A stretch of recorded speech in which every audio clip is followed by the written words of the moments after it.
Ng kanyang ama, for this my son was dead, and is alive again. He was lost, and is found. And they began to be merry. Ito ang tinutukoy yung pagbabalik ng prodigal son. Nagbalik yung prodigal son. Nasabi ng ama, yung aking anak, patay, ngayon nabuhay na. Nawala, pero natagpuan siya. At alam niyo, nagsaya sila. Alam niyo bang ganun din sa Diyos? Pagka merong nagbabalik na isang tao, nagbabalik sa Diyos, kumikilala sa Diyos, binibigay ang buhay kay Jesus, nagsisisi, alam niyo bang nagkakaroon ng rejoicing doon ho sa heaven? Natutuwa ho ang Diyos Ama. Ngayon ang Biblia ay tumutukoy sa pag pinag-usapan mo yung prodigal son.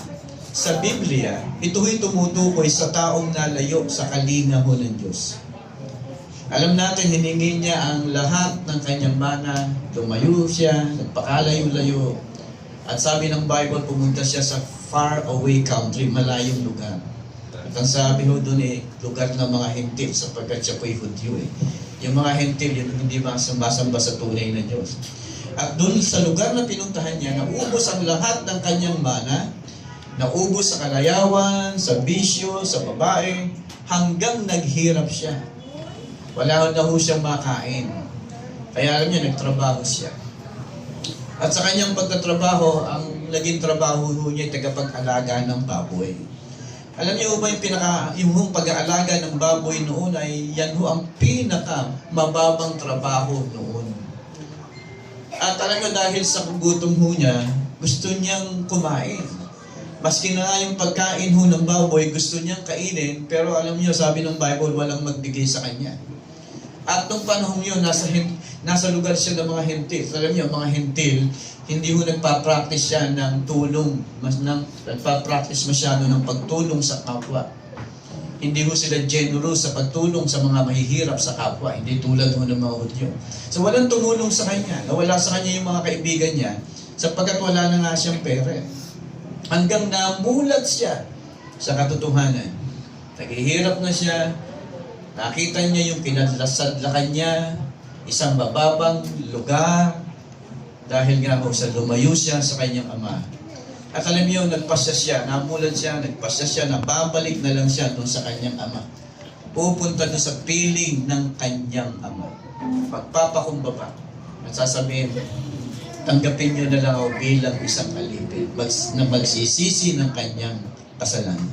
Alam niyo, ang karanasan ng batang ito ay may spiritual na kahulugan na ipinaparating sa atin. Yun hong far away country. Nung tinutukoy na far away country dito, yan ho'y tumutukoy dun sa life of sin. Life away from God. Buhay na makasalanan, at buhay na malayo sa Diyos. Yan ho yung sinisimbolo nung pinuntahan ng younger son na ito. Alam niyo, yung mga bagay na pinuntahan ng prodigal son, kung bakit lumayo siya sa ama, ay tumutukoy sa mga bagay na sinusubukan ng maraming tao upang punuan ang kakulangan sa kanilang mga puso. Material things, mga relasyon, lalo na yung relasyon na mali, mga bisyo, na alam natin na hindi ito yung makakapuno sa kakulangan ng buhay natin. Alam niyo, sa buhay natin ay may puwang, may kakulangan. Na sinasabi ko sa inyo na ang makakapuno sa kakulangan yan ay tanging ang Diyos lamang. Can you say amen? Amen. Ito'y isang kakulangan na hindi kayang mapunan ng anumang bagay dito sa mundo, hindi ng mga material na bagay, hindi ng bisyo, hindi ng relasyon, tagumpay o kasiyahan. Nasabi ko sa inyo, tanging ang Diyos lang. Tanging si Jesus lang ang makakapuno nung kakulangan doon sa buhay natin. Kaya nga dapat lumalapit tayo sa Diyos, umabalik tayo sa Diyos, nananatili tayo sa Diyos, sapagkat siya lang talaga ang makakapagbigay, makakapuno ng kailangan natin sa buhay natin. Alam mo, sabi ng Matthew 11:28, lumapit kayo sa akin, kayong lahat na nabibigatan at nahihirapan, at bibigyan ko kayo ng papahin. Yun ho yung paanyaya ng Panginoon. Lumapit kayo sa akin, kayong lahat ng nabibigatan, napapagal, At bibigyan ko kayo ng kapahingahan. Bakit sinabi ng Lord yun? Kasi tandaan natin, itong paanyaya ni Jesus ay napakalinaw. Siya lang ang tanging magbibigay ng kapahingahan at kasiyahan doon sa ating mga puso. Siya lang ang magbibigay ng buhay na may kabuluhan. Alam niyo, pagka ibinigay natin ang buhay natin kay Kristo, tayo magkakaroon ng direction sa buhay at layunin sa buhay. Napakarami hong namumuhay ngayon na walang direksyon ng buhay. Walang layunin ng buhay. Pero alam niyo, paglalapit tayo kay Kristo, ibubukas niya ang ating kaisipan doon sa napakagandang layunin niya sa buhay natin. Kaya pag lumapit tayo, tumanggap tayo kay Kristo, mga kapatid, alam niyo ho, magkakaroon ho tayo ng layunin at magkakaroon ng direksyon ng buhay natin. Dito ay pinaunawa sa atin na ang pagsuway at pagiging prodigal, yung tayo lumalayo sa Diyos. At ito, ikaw ay malayo sa Diyos ang buhay mo. Alam niyo ang dulo niyan? Ang dulo ng paglayo sa Diyos, alam niyo kung magpapatuloy tayo na lumayo sa Diyos, ay tulad ho ng dulo ng prodigal son. Yan hong pigpen. O yung babuyan. Yan ang dulo ng buhay na malayo sa Diyos. At alam niyo, yung hong babuyan, sumisimbolo ito sa mga mabababang yugto ng buhay natin. Yun hong mababang kinasasagdakan ng buhay ng isang tao. Alam niyo, ang babuyan ay sumisimbolo ho sa kahirapan at pagkaalipin. Pagka tayo ay nagpatuloy na lumayo sa Diyos, sinasabi ko sa inyo, ang dulo ng buhay mo, pagkaalipin, kahirapan. Pagkaalipin sa bisyo, kasalanan, at sa mga bagay sa daigdig na ito. Pagkaalipin dun sa mga bagay sa daigdig na ito na umaalipin sa atin, na nagpapahirap sa atin, na hindi lang naman ikaw ang nahihirapan. Pati pamilya mo ay naapektuhan. Tingnan mo yung bisyo mo. Hindi lang naman ikaw ang nahihirapan yan. Hindi lang naman ikaw ang napipinsala. Even yung family mo ay napipinsala. Nahihirapan sila dahil doon sa buhay mo. Mayroong isa sa pinakamalaking falls sa mundo, yung tinatawag na Niagara Falls. Alam niyo, doon po sa Niagara Falls, meron hong binabagsakan ng tubig dyan. At may mga namamangka dyan. At bago makasapit, yung mga namamangka doon sa binabagsakan ng tubig, merong hong warning. At ang sabi doon, if you do not choose to stop here, Niagara will make a decision for you. Pag hindi ka tumigil mula dito, ang Niagara na ang magdidesisyon para sa iyo. Parang ganito lang mo yan. Kung hindi ka lalapit sa Diyos, at patuloy tayo sa buhay na malayo sa Diyos, palapit ka ng palapit sa kapahamakan. Kaya dapat kung alam nating malayo ang buhay natin sa Diyos, wala tayo doon sa buhay na nais ng Diyos sa atin, magpasya ho tayong lumapit kay Jesus. Ibigay ang buhay sa Panginoon. Dapat alam niyo, hanggat hindi tayo lumalapit kay Jesus, palapit tayo ng palapit sa kapahamakan. Maybe nararamdaman nyo na yung kapahamakan, pero may higit pa yan. Kung hindi tayo magpapasya na lumapit sa atin ng Panginoon.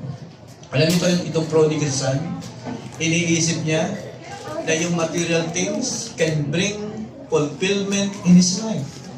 Pero tandaan natin, hindi mababago ang salita ng Diyos.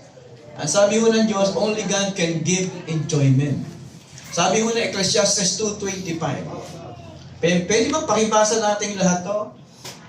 Pakibasa natin lahat. 1, 2, 3, go! For without Him, who can live or find enjoyment? Kung wala siya, sino yun ang Diyos? Who can eat? Ibig sabihin, paano ka mabubuhay sa daigdig na ito? Kung wala ang Diyos sa buhay mo. Or find enjoyment. Paano ka magkakaroon ng makahulugang buhay kung wala ang Diyos sa buhay mo? O find enjoyment. Ibig sabihin, kung talagang gusto mo natin ng kaligayahan sa buhay, ang makapagbibigay ng kaligayahan lang sa buhay natin ay walang iba kung hindi ang Diyos. Hindi ang kasalanan, hindi ang bisyo. Hindi natin makikita ang kaligayahan sa kasalanan, sa bisyo na nando sa buhay natin. Pero nga akong nagsabi ng ganito, what is sin? Man calls it a defect. Tinatawag daw ng tao na ang kasalanan ay depekto lang. But God calls it a disease. Pero ang tawag ng Diyos sa kasalanan na umaalipin sa atin, na patuloy natin ginagawa, ay disease. Sakit ito. Nasisira sa buhay natin. Kaya nga yung bisyo, sugal, babae, o anuman, addiction, buhay makasalanan, tandaan natin ang dalaho nito'y tusa. Ligalig, hindi ho ligaya. Can you say amen? Kaya nga alam niyo mga tatay, ang ligaya ay nasa Diyos at sa piling ng pamilya, hindi sa piling ng perida. May mag-asawang maghihiwalay. Sabi ng babae, iwanan mo sa akin yung mga anak ko, mahal ko yan. Sabi ng lalaki, iwanan mo sa akin yung yaya, mahal ko yan. Yung yaya pa rin. Alam niyo, natuto kong magbisyo. Natuto kong magbisyo na maaga. High school pa lang, dami ko ng bisyo. Sugal. Natuto kong iba't ibang klase ng sugal, iba't ibang klase ng game sa baraha. Noon, mga kalaban ko, matatanda. At siyempre, hindi ko alam, niloloko lang pala ako. Dinadaya ako. Maaga akong natutong magsigarilyo. Minsan nga, nahuli ko ng Tito Eli, ng tiyo ko, na nagsisigarilyo. At siyempre, bata ka pa, ayaw nilang naninigarilyo ka. Nahuli ko. Alam niyo, ginawang ashtray yung aking kamay. Ginawang ashtray yung palad ko, pinatay sigarilyo doon sa aking palad. Kaya mula noon, hindi na ako nanigarilyo nang nakikita niya. Hindi niya alam, nagpatuloy pa rin ako, patago-tago. Alam niyo, minsan umuwi ako lasing. Doon sa CR, habang nagsusuka, hinahakot ng nanay ko yung likod ko. Sabihin sa akin, sige, madadala ka din, madadala. Umuwi ka pa ng lasing, madadala ka din. Pero hindi naman ho ako nadala. Ang dami kong bagsak sa subject ko nung high school kasi lagi akong madaling araw umuwi. Hindi ako nakakapasok kasi dancer ako noon. Punta ako ng punta sa party. Gusto niyo ng sample? Yun! Sa inyo eh. Naalala ko noon ay nagka-UTI din ako. Alam niyo kung ano yung UTI? Yung umibig tapos iniwan. Naalala ko, naglasing ako dahil binasted ako eh. Binasted ako noon, naglasing ako. Hinamon ko ng away yung barkada ko. Kaya pag-inom man ako, hinamon ko ng away yung barkada ko. Buti na lang hindi lumaban, ang dami, di ba? Ganyan ang buhay ko noon, mga kapatid. Bakit? Kasi dahil malayo ako sa Diyos. Ganda ng patotoo kanina. Ganun yung buhay na malayo sa Diyos eh. Pero kung lalapit ka sa Diyos, may magandang buhay na inaalok ang Diyos sa'yo. Dahil malayo ka sa Diyos, hanggang alam nyo, natuto kong magmariwana, maggamot, yung lumalak-lak yung gamot. Pero alam niyo bang ibinigay ko yung buhay ko sa Diyos? Parang prodigal son, nagbalik sa Ama. Lumapit ako sa Diyos, ibinigay ko buhay ko sa Kanya. Alam niyo kung hindi ko binigay ang buhay ko sa Diyos, pwedeng naranasan ko higit pa sa naranasan ng prodigal son. Pwedeng patay na ako ngayon. O nakakulong ako. No? Dahil sa bisyo, sa kasalanan na nandun sa buhay ko. Alam niyo, minsan nakita kami nung isang barkada ko. Itong barkada ko ay minsan umaten kami ng Taytay New Life. Nung noon New Life Charismatic Fellowship pa. May nag-imbita sa amin. Kasama ko siya doon sa pag-attend. Nagkita kami. Kasama ko rin siya sa bisyo dati. Ako nagpatuloy ng pag-attend. Tumanggap ako kay Kristo, nagbigay ng buhay kay Kristo, siya hindi. Nakita ko nung minsan kami nagkita, payak na payak. Alam ko, nagpatuloy siya sa bisyo niya sa drugs. Hanggang sa nabalitaan ko na lamang, mga ilang buwan, may nagbalita sa akin, patay na pala siya, no?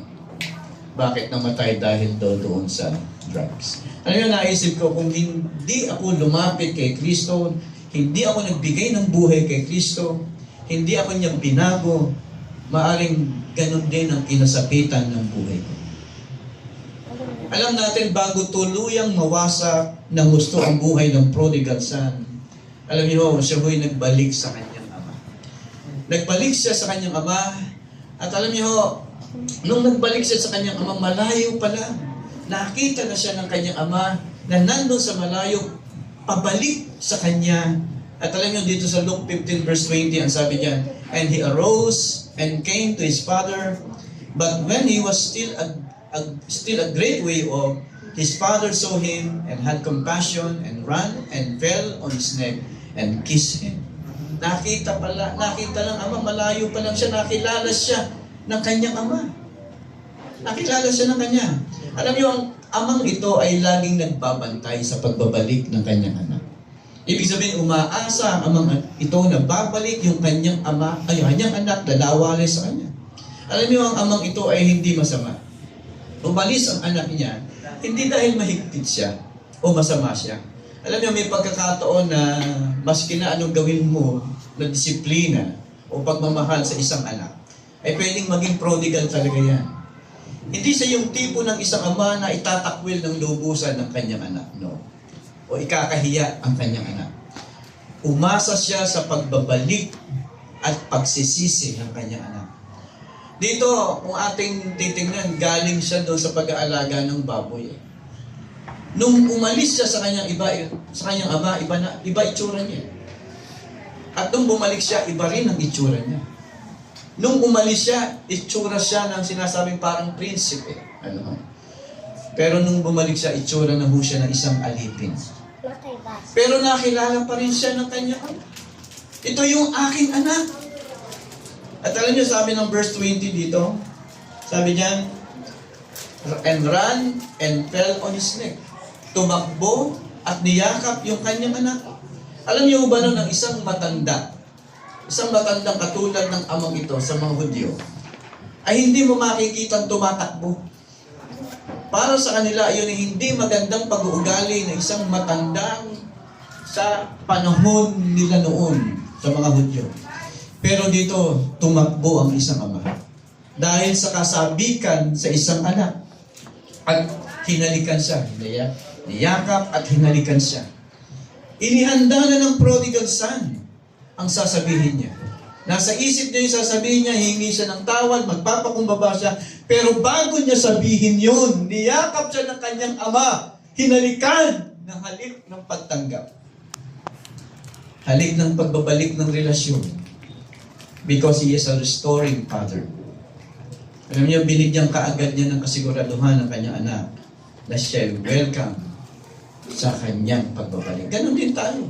Kung babalik tayo sa Diyos, welcome tayo. Hinihintay niya ang ating pagsisisi, hinihintay niya ang ating pagpapakumbaba. Alam niyo, nung bumalik itong anak na ito, iba na yung itsura niya. Itsura na isang alipin, madungis, mabaho, madumi. Pero alam niyo bang inayos siya ng kanyang ama. Ibinalik siya sa dati niyang kalagayan at dating plano niya sa kanyang anak. Alam niyo ang gusto ng Diyos?